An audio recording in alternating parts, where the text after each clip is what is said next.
तो चलिए next topic start करते हैं, that is Coulomb's law. Very important topic. बात को समझें।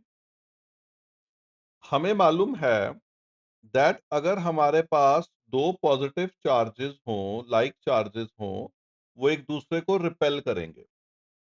अब रिपेल करने का क्या मतलब है? दैट पहला चार्ज दूसरे को इस तरफ फोर्स लगाएगा और दूसरा पहले को इस तरफ फोर्स लगाएगा। ठीक है ना? वो एक दूसरे को क्या करेंगे? रिपेल। ठीक है ना? जैसे ये चार्जर रिपेल कर रहे हैं, तो ये उसको उस तरफ फोर्स लगाएगा और ये इसको इस तरफ फोर्स लगाएगा, यानी दोनों बाहर को फोर्स लगाएंगे। अगर दोनों नेगेटिव हुए, तो अगर दोनों नेगेटिव हुए तो भी एक दूसरे को रिपेल करेंगे। ठीक है? और अगर पॉजिटिव हुए तो दोनों एक दूसरे को क्या करेंगे? अट्रैक्ट करेंगे। सॉरी, एक पॉजिटिव एक नेगेटिव हुआ, ऑपोजिट चार्जेस हुए तो क्या करेंगे? एक दूसरे को अट्रैक्ट। तो लाइक चार्जेस एक दूसरे को रिपेल करते हैं एंड अनलाइक चार्जेस एक दूसरे को अट्रैक्ट करते हैं। अब आपको मालूम है ना कि भाई उसको रिपेल करेगा, तो अगर ये इसको रिपेल कर रहा है तो उसको बाहर को फोर्स लगेगी, बाहर को फोर्स लगाएंगे। और जब अट्रैक्ट करेंगे तो एक दूसरे को अंदर को फोर्स लगाएंगे। तो यहाँ पे कुछ चीजें हैं। डायरेक्शन ऑफ फोर्स हमें हमेशा खुद से देखनी आनी चाहिए। कूलम्स लॉ में डायरेक्शन ऑफ फोर्स कौन बताएगा? हम खुद से देखेंगे हमेशा, विच इज कॉमन सेंस। वो हमें साइन ऑफ चार्जेस से पता लग जाएगा, फर्स्टली। दूसरा, ये जो फोर्स लगती है लाइन ज्वाइनिंग चार्जेस पे लगती है, ऐसे कोई रैंडम डायरेक्शन पे नहीं लगेगी। ठीक है? हमेशा आपको किधर लगानी है? उन चार्जेस की लाइन ज्वाइनिंग पे ही लगानी है। थर्ड, न्यूटन्स थर्ड लॉ यहां वैलिड है। इवन नॉन कॉन्टैक्ट फोर्सेस में न्यूटन्स थर्ड लॉ वैलिड होता है। सो एक छोटा चार्ज जो बड़े पे फोर्स लगाएगा, बड़ा भी छोटे पे उतनी ही लगाएगा। जो इनके बीच में फोर्स लगेगी वो क्या लगेगी? Equal and opposite. तो कूलम्स लॉ हमें क्या बताएगा? वो हमें देगा मैग्नीट्यूड ऑफ चार्जेस। ठीक है? कूलम्स लॉ हम पढ़ेंगे, लेकिन उससे पहले मैं एक बात कह रहा हूं कि जब भी दो चार्जेस के ऊपर आपने फोर्स दिखानी है, तो लाइन ज्वाइनिंग पे डायरेक्शन खुद से दिखाओ। अगर वो लाइक चार्जेस है, वो एक दूसरे को क्या करेंगे? रिपेल। और अनलाइक है तो क्या करेंगे? अट्रैक्ट। वो फोर्स आपने किधर दिखानी है? लाइन ज्वाइनिंग पे दिखानी है। एंड यहां पे न्यूटन थर्ड लॉ वैलिड है, यानी दोनों एक दूसरे पे क्या फोर्स लगाएंगे? Equal and opposite. तो वो फोर्स कितनी लगाएंगे वो हमें कूलम्स लॉ बताएगा। तो वो पढ़ते हैं। चलिए कूलम्स लॉ पढ़ते हैं।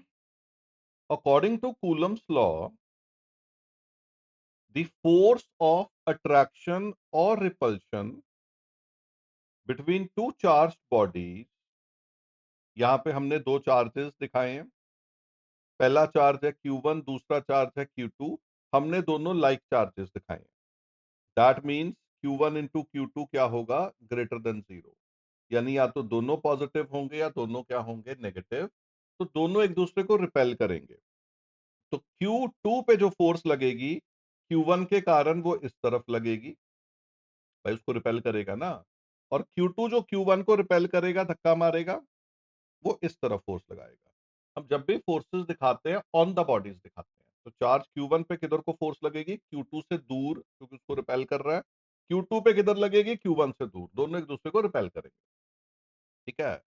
सो अकॉर्डिंग टू कूलम्स लॉ, जो इनके बीच में फोर्स का मैग्नीट्यूड होगा, it is directly proportional to product of their charges and inversely proportional to square of distance between them. बिल्कुल आपका gravitation, Newton's law of gravitation की तरह। तो जो इनके ऊपर फोर्स लगेगी, इक्वल एंड ऑपोजिट लगेगी, लेकिन उस फोर्स का जो मैग्नीट्यूड होगा, हमें मालूम है कि जो फोर्स F1 और F2 के बीच में होगी, वेक्टर फॉर्म में इक्वल एंड ऑपोजिट होगी, लेकिन उनका जो मैग्नीट्यूड होगा वो क्या होगा? बराबर। Let's say that is F। तो ये दोनों डायरेक्शन मैंने बताया ना, हम खुद से देखेंगे। तो ये दोनों जो एक दूसरे पे फोर्स लगाएंगे, उसका magnitude according to Coulomb's law, it is directly proportional to product of charges. जब भी कूलम्स लॉ लगाना है, तो यहां पे जो चार्जेस आपने लिखने हैं ना, सिर्फ मैग्नीट्यूड लिखना है। मतलब ये अपनी रेफरेंस के लिए लिखें, स्कूल में लिख के नहीं आना ब्रैकेट में मैग्नीट्यूड ओनली। आपको सिर्फ मैग्नीट्यूड डालना है, उसका साइन नहीं डालना, बिकॉज डायरेक्शन आप खुद से दिखाते हो। ठीक है, ऐसे पॉजिटिव है चाहे नेगेटिव है, हम इस लॉ से सिर्फ फोर्स का मैग्नीट्यूड निकालेंगे। तो it is directly proportional to product of charges, and जो फोर्स होगी it is inversely proportional to square of distance between them. तो जो फोर्स आएगी it is directly proportional to Q1 Q2 by R square, और जो यहाँ पे proportionality constant है वो K आएगा, इसको बोलते हैं कूलम्स कांस्टेंट। तो क्या आएगा हमारे पास, कूलम्स लॉ से फोर्स कितनी निकल के आई फिलहाल, थोड़ा इसको इसको और चेंज करेंगे, तो फिलहाल कितना निकल के आई, F इज इक्वल टू के Q1 Q2 by R square, बिल्कुल वैसे ही है जैसे न्यूटन लॉ ऑफ ग्रेविटेशन है, उसमें फोर्स होती है G m1 m2 by R square. G is universal constant of gravitation, उसकी वैल्यू हमेशा सेम रहती है, चाहे मीडियम बदल दो, लेकिन के यहाँ पे आप देखोगे इसकी वैल्यू मीडियम के साथ चेंज होती है। ठीक है, फिलहाल हमने के बारे में कुछ नहीं करा। सो के इज कूलम्स कांस्टेंट, के is Coulomb's constant. So according to Coulomb's law, the force of attraction or repulsion between any two charges is directly proportional to product of charges and inversely proportional to square of distance between them. तो इलेक्ट्रोस्टैट में जो force का formula बनेगा वो क्या बनेगा, के Q1 Q2 by are. आगे बढ़ते हैं। तो व्हाट इज के, मैंने आपको बोला यहाँ पे के हमेशा सेम नहीं रहेगा, पहले हम वैक्यूम के लिए करेंगे। तो के होता है 1/4 पाई एप्सिलॉन नॉट, सुन के डर मत जाना, कुछ नहीं है।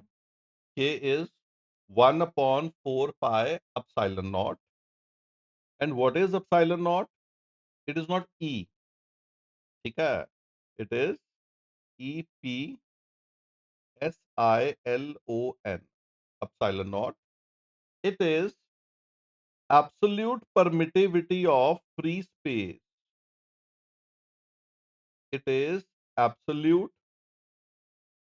permittivity of फ्री स्पेस और वैक्यूम। ठीक है, लिख सकते हैं, यानी बेसिकली अभी जो हम फॉर्मूला करने जा रहे हैं, ये जो हम के की वैल्यू कर रहे हैं, ये हम सिर्फ किसके लिए कर रहे हैं, वैक्यूम या फ्री स्पेस। ठीक है, तो ये मीडियम का फैक्टर है, आगे चल के जब हम पढ़ेंगे मीडियम बदलेगा तो ये फैक्टर चेंज हो जाएगा एप्सिलॉन नॉट।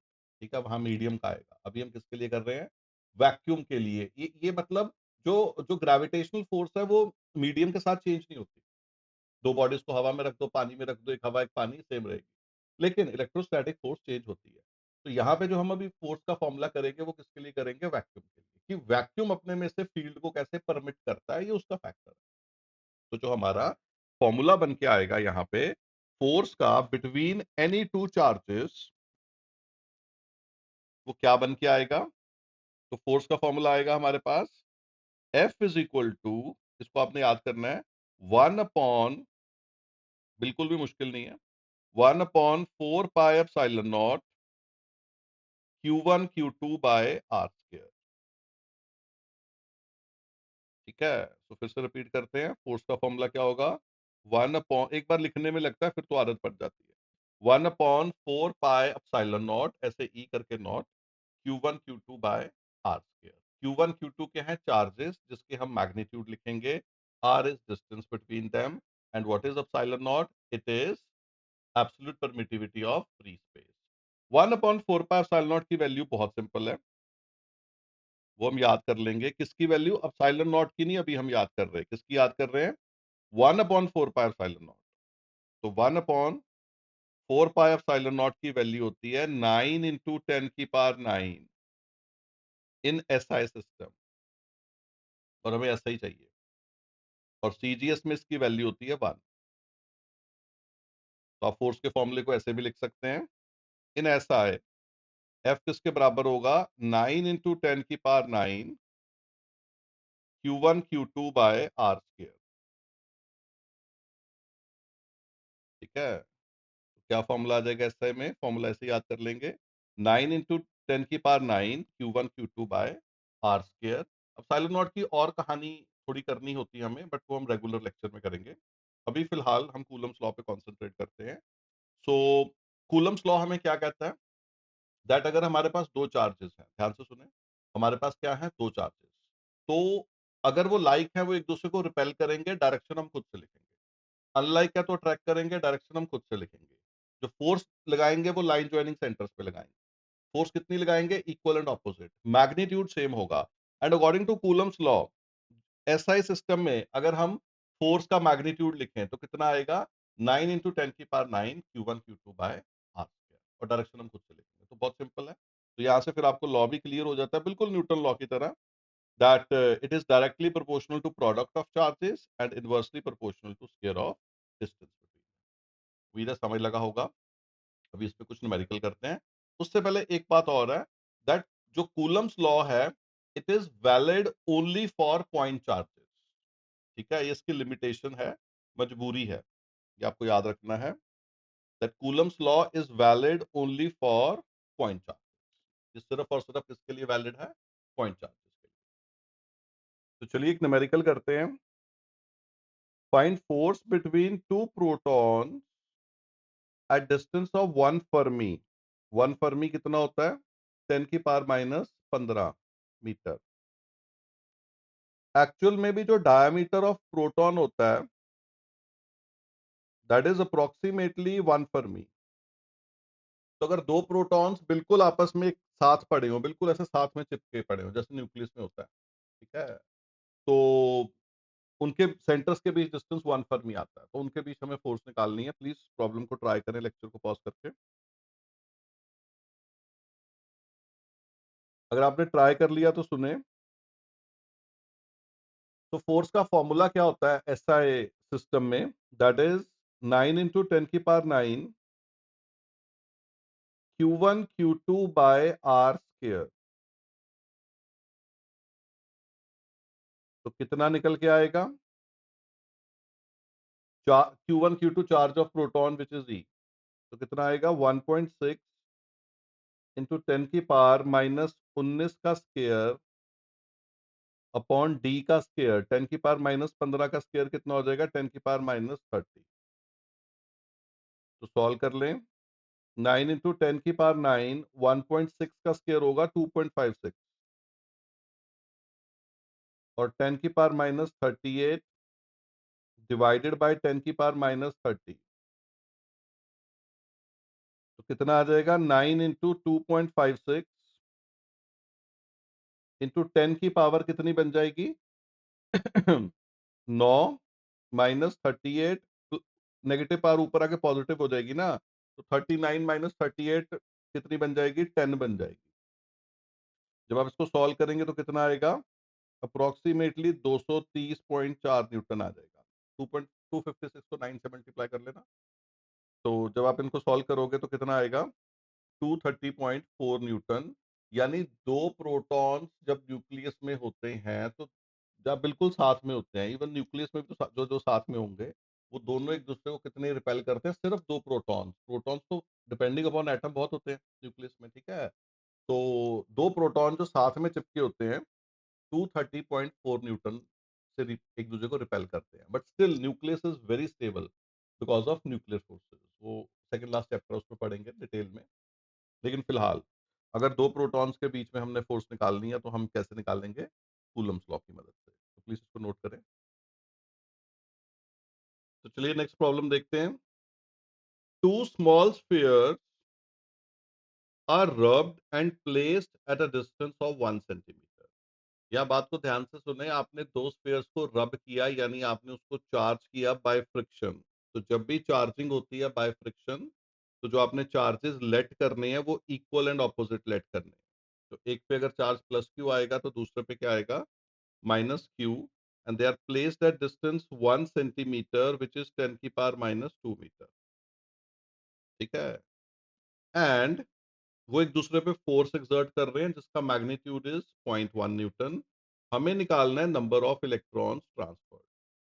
तो पहले आप फोर्स का फॉर्मूला लगा के क्यू निकाल लो, उसके बाद क्यू को एन ई लिख के एन निकाल लो। आंसर आपको ये दिया हुआ है, प्लीज एक बार इसको ट्राई करें। अगर आपने ट्राई कर लिया तो सुने। तो एफ किसके बराबर आ जाएगा? It will be equal to 9 into 10 की power 9 Q1 Q2 by R square.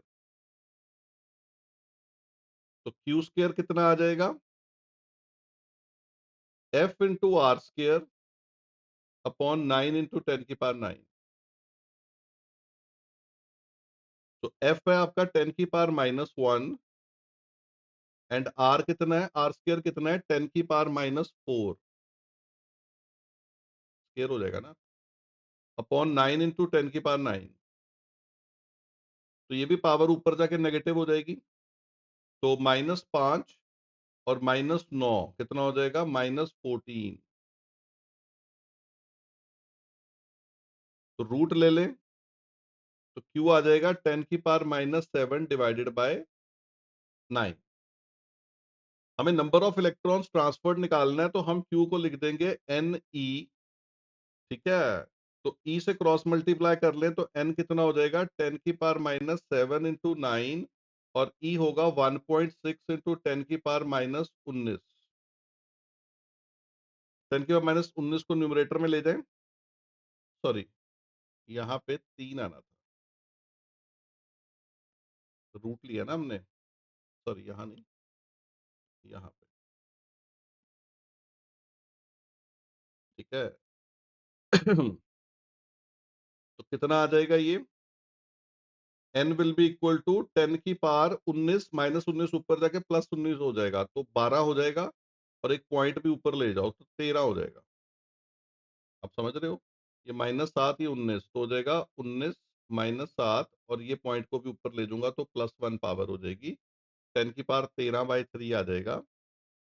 ठीक है, और 10 की पावर 13 को हम क्या लिखेंगे? सॉरी, 1.6 भी है, इन दोनों को मल्टीप्लाई कर लें, कितना आ जाएगा ये?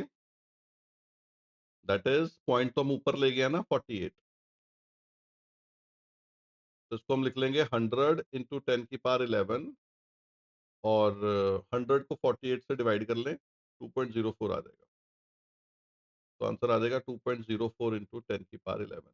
बेसिकली यहाँ पे समझने वाली चीज ये थी कि बिकॉज आपने उसको चार्जिंग बाय फ्रिक्शन किया, तो चार्ज इक्वल एंड ऑपोजिट लेट करने हैं, एक प्लस क्यू तो दूसरा लेट करोगे -क्यू।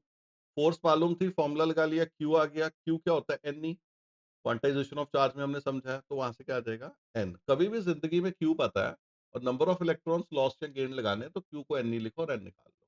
या कभी भी जिंदगी में नंबर ऑफ इलेक्ट्रॉन्स लॉस्ट या गेन पता है, तो एन ई लगा के चार्ज निकाल लो। नेक्स्ट प्रॉब्लम देखें। यहां पे एक इलेक्ट्रॉन को हमने फिक्स कर रखा है जमीन पे। ठीक है, और एक इलेक्ट्रॉन डी डिस्टेंस दूर हवा में है। ठीक है। हमें डिस्टेंस बिटवीन इलेक्ट्रॉन्स निकालना है, सो दैट जो हवा वाला इलेक्ट्रॉन है वो बैलेंस हो जाए। And mass of electron is M E. And जो आपका आंसर आएगा ऑब्वियसली ई और एम की टर्म में आएगा, एक लाइन में ही हो जाएगा। तो प्लीज इसको ट्राई करें एक बारी।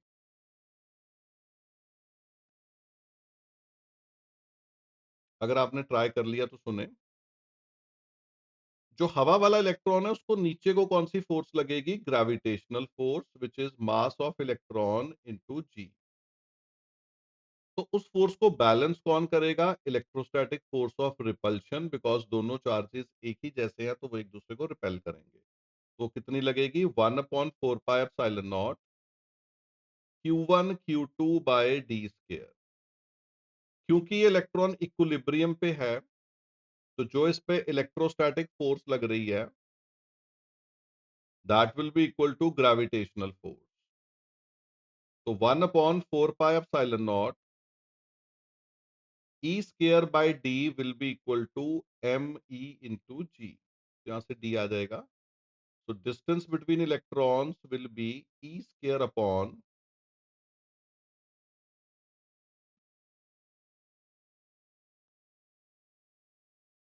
so distance between electrons will be equal to E² upon 4πε0 into ME into G। कुछ है ही नहीं मुश्किल बेसिकली।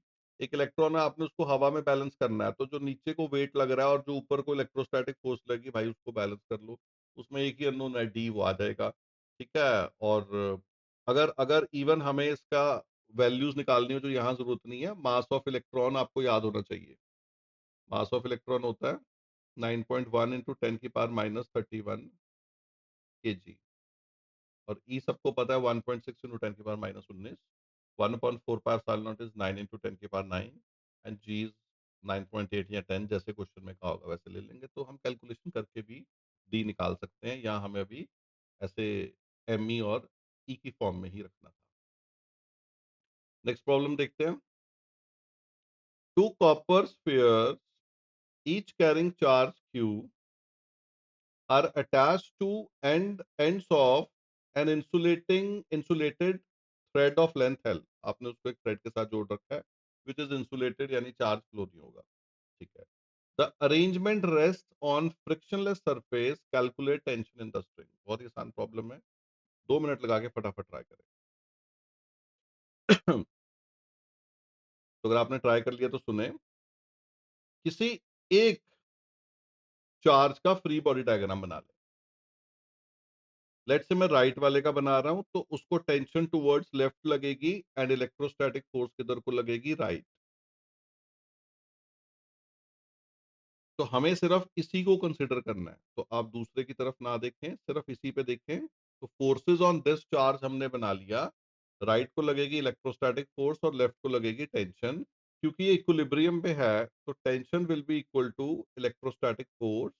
तो हमें टेंशन ही तो निकालनी है, तो that will be equal to electrostatic force which is 1/4 pi epsilon naught Q square by L square. बहुत सिंपल प्रॉब्लम है। एंड कई बार ऐसी प्रॉब्लम हो सकती है उनके भी स्ट्रिंग नहीं है, लेकिन जो सरफेस है वो रफ है। उस केस में जो इलेक्ट्रोस्टैटिक फोर्स है वो उसको किसके बराबर कर देंगे, लिमिटिंग फोर्स ऑफ फ्रिक्शन। तो पूछ लेगा ना कि वो जस्ट रेस्ट पे है, तो ऐसे हमें बात कर देगा, तो उस केस में वो इलेक्ट्रोस्टैटिक फोर्स को फ्रिक्शनल फोर्स के बराबर कर देगा। तो नेक्स्ट प्रॉब्लम देखें। A particle of mass m and charge q1 is moving around charge minus q2 in circular path of radius r। तो एक चार्ज है जिसका मास है m, चार्ज है q1 जिसका मास है m। वो माइनस क्यू टू फिक्स्ड है, उसके अराउंड सर्कुलर मोशन कर रहा है इन रेडियस r। आपको टाइम पीरियड ऑफ रेवोल्यूशन निकालना है। तो बहुत ही सिंपल प्रॉब्लम है, प्लीज लेक्चर को पॉज करके ट्राई करें। अगर आपने ट्राई कर ली तो सुने। इन दो मासेस के बीच में बेसिकली क्या होगा, इलेक्ट्रोस्टैटिक फोर्स ऑफ अट्रैक्शन लगेगी। ठीक है। और अगर मैं विद रिस्पेक्ट टू Q1 बात करूं, तो इसको बाहर को सेंट्रीफ्यूगल फोर्स लगेगी which is M V square by R या एम ओमेगा स्केयर आर। तो मुझे टाइम पीरियड पूछा गया तो मैं क्या लिखूंगा, एम ओमेगा स्केयर आर। अगर पूछा होता स्पीड की बात हो रही होती तो मैं M V square by R लिख लेता। तो जो इलेक्ट्रोस्टैटिक फोर्स होगी that will be equal to centrifugal force which is M omega square R. ठीक है। तो इलेक्ट्रोस्टैटिक फोर्स कितनी लगेगी यहाँ पे, 1/4 pi epsilon naught Q1 Q2 by R square. Basically एक पॉजिटिव चार्ज पार्टिकल नेगेटिव के अराउंड सर्कुलर मोशन कर रहा है, तो इलेक्ट्रोस्टैटिक फोर्स उसको लगेगी, और उसको बैलेंस कौन करेगा, सेंट्रीफ्यूगल फोर्स। तो उसको हम कर देंगे एम ओमेगा स्केयर आर। तो यहां से ओमेगा स्केयर कितना निकल आएगा, that will be equal to Q1 Q2 upon 4 pi epsilon naught M into R cube. मुझे ओमेगा चाहिए तो मैं दोनों तरफ रूट ले लूंगा। ठीक है। व्हाट इज ओमेगा, ओमेगा होता है 2 पाई/t। क्रॉस मल्टीप्लाई कर लें तो t कितना आ जाएगा, 2 pi under root 4 pi epsilon naught M R cube divided by Q1 into Q2। कुछ भी नहीं था यार, बेसिकली इलेक्ट्रोस्टैटिक फोर्स और सेंट्रीफ्यूगल फोर्स हमने बराबर कर दी। ओमेगा आ गया, ओमेगा क्या होता है, 2 पाई/t। वहां से हमें टाइम पीरियड मिल जाएगा। तो चलिए एक और प्रॉब्लम करते हैं। A charge q which is capital Q is to be divided into two parts। उसको हम दो पार्ट्स में डिवाइड कर देंगे। एक होगा स्मॉल q और एक होगा capital Q minus small q, और दोनों के बीच डिस्टेंस रखेंगे स्मॉल d, और हमें इसको इस हिसाब से डिवाइड करना है ताकि इनके बीच की जो फोर्स हो वो मैक्सिमम हो। क्वेश्चन को इकट्ठे कर लेते हैं। तो फोर्स हम लिखेंगे कितनी होगी, 1/4πε0। अगर 1/4πε0 की वैल्यू नहीं डालनी तो उसको के लिख लिया करो, ठीक है। एक हो जाएगा स्मॉल क्यू, एक हो जाएगा बड़ा Q minus small Q by D square, ठीक है। हमें हमें छोटा क्यू निकालना है इन टर्म्स ऑफ बड़ा क्यू, मतलब हम किस हिसाब से उसको डिवाइड करें ताकि उसकी फोर्स मैक्सिमम हो। तो इसको मैं लिखूंगा के upon D square, Q into छोटा क्यू माइनस क्यू स्क्वायर, ठीक है। छोटा क्यू हमारा यहाँ पे वेरिएबल है, तो टेक्निकली हमने एक कैपिटल क्यू को छोटा Q and capital Q minus छोटा क्यू, तो छोटा क्यू हमारा वेरिएबल हुआ ना, कैपिटल क्यू तो फिक्स है, लेट्स से 10 कूलम 15 कूलम। हम उसको किस तरह से बांटेंगे, किस तरह से बांटेंगे, जैसे एक एक बना देंगे स्मॉल क्यू एंड दूसरी बॉडी को दे देंगे रिमेनिंग। तो स्मॉल क्यूज आर वेरिएबल, ठीक है, बाकी के और डी तो कांस्टेंट है, फिक्स डिस्टेंस पे रखेंगे ताकि इनकी फोर्स मैक्सिमम हो जाए। अगर आपने कभी भी किसी वेरिएबल को मैक्सिमाइज या मिनिमाइज करना है, जैसे यहाँ पे फंक्शन को मैक्सिमाइज कर रहे हैं, दोनों केसेस में फिजिक्स में आप डिफरेंशिएट करके जीरो कर दिया करो। मैक्सिमम के केस में अपने आप मैक्सिमम वाला आंसर आ जाता है और मिनिमम में मिनिमम आ जाता है, कभी भी आपको कंफ्यूजन नहीं होगी। मैथमेटिक्स में आप जो नॉन मेडिकल वाले हैं वो पढ़ेंगे मैक्सिमम मिनिमा, वो इसका रीजन डिटेल में कर लेंगे। मेडिकल में जरूरत नहीं है रीजन की, हमेशा मैक्सिमम या मिनिमम दोनों केसेस में आपने डिफरेंशिएट करके जीरो करना है, ठीक है। तो वेरिएबल क्या है, स्मॉल क्यू। तो स्मॉल क्यू को मैं with respect to small Q differentiate करूंगा, माइनस क्यू स्क्वायर को मैं डिफरेंशिएट करूंगा, बाकी सब तो कांस्टेंट है, ठीक है ना। तो स्मॉल क्यू का derivative with respect to small Q क्या होता है, 1।